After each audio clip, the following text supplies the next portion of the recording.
രാഷ്ട്ര നിർമ്മാണ രംഗത്ത് സുപ്രധാന പങ്കുവഹിക്കുന്ന വനിതകളുടെ പ്രാതിനിധ്യം പാർലമെന്ററി മേഖലയിൽ കുറയുന്നത് ദൗർഭാഗ്യകരമെന്ന് CPM നേതാവ് ബൃന്ദ കാരാട്ട്.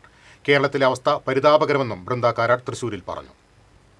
EMS സ്മൃതി ദേശീയ സെമിനാറിന്റെ ഭാഗമായി ലോകസഭയിലും നിയമസഭയിലുമുള്ള സ്ത്രീ സംവരണം എന്ന വിഷയത്തിൽ വിഷയാവതരണം നടത്തുകയായിരുന്നു ബൃന്ദ കാരാട്ട്. പഴയ സെൻസസിന്റെ അടിസ്ഥാനത്തിലാണ് ഇപ്പോഴും സ്ത്രീ സംവരണം നടപ്പിലാക്കുന്നത്. ഇതിലൂടെ SC/ST സീറ്റുകൾ ഗണ്യമായി വെട്ടിക്കുറച്ചു. നാരീശക്തിയും വനിതാ സംവരണ ബില്ലുമൊക്കെ ചർച്ച ചെയ്യപ്പെടുന്ന വേളയിൽ ഇക്കഴിഞ്ഞ 5 നിയമസഭാ തെരഞ്ഞെടുപ്പുകളിലെ വനിതാ പ്രാതിനിധ്യം പേരിന് മാത്രമായി. പല കാര്യത്തിലും രാജ്യത്തിന് തന്നെ മാതൃകയായ കേരളം ഇക്കാര്യത്തിൽ ഏറെ പിന്നിലാണ്. നിലവിൽ ദേശീയ ശരാശരിയേക്കാൾ താഴെ മാത്രമാണ് കേരളത്തിലെ വനിതാ സംവരണ ശതമാനമെന്നത് പരിതാപകരമാണ്. And I'm sorry to say that in the last 5 assembly elections which were held just now, except Bengal where it was 12.5% women in the assembly, it's a pathetic situation. Puducherry 0 women today. Assam 8%.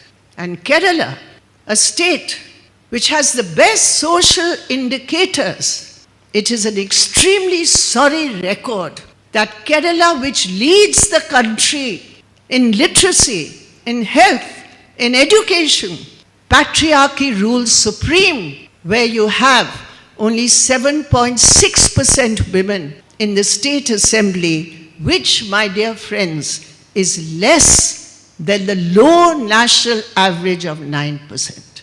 And in Tamil Nadu also, it is around 8%.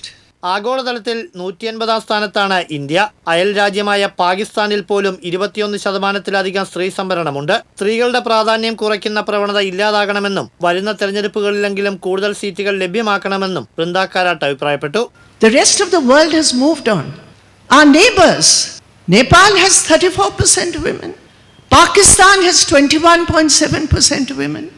And we, what do we have? Less than 13%, around 13%.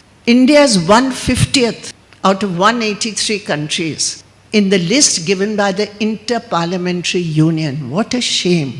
This is Nari Shakti and Nari Vandan India style. So we have to change that. തെരഞ്ഞെടുപ്പിന് ശേഷം ഭൂരിപക്ഷമില്ലാതായ BJP പ്രതിപക്ഷ ഐക്യം തകർക്കുകയാണ്. ഇതിന്റെ ഭാഗമായിട്ടാണ് ബംഗാളിൽ തൃണമൂൽ കോൺഗ്രസ് പിളർത്തിയത്. പല ബില്ലുകളും ഭേദഗതി ചെയ്യുന്നത് അധികാരം നിലനിർത്താൻ വേണ്ടിയാണെന്നും ബൃന്ദ കാരാട്ട് കൂട്ടിച്ചേർത്തു. റീജിയണൽ തിയേറ്ററിൽ നടന്ന സെമിനാറിൽ ജില്ലാ പഞ്ചായത്ത് പ്രസിഡന്റ് മേരി തോമസ് അധ്യക്ഷത വഹിച്ചു. മഹിളാ അസോസിയേഷൻ ജില്ലാ സെക്രട്ടറി ഉഷ പ്രഭുകുമാർ, കവിയും എഴുത്തുകാരിയുമായ വിജയരാജ മല്ലിക, FSCTO ജില്ലാ സെക്രട്ടറി C സുധീഷ് എന്നിവർ സംസാരിച്ചു. TCV തൃശൂർ.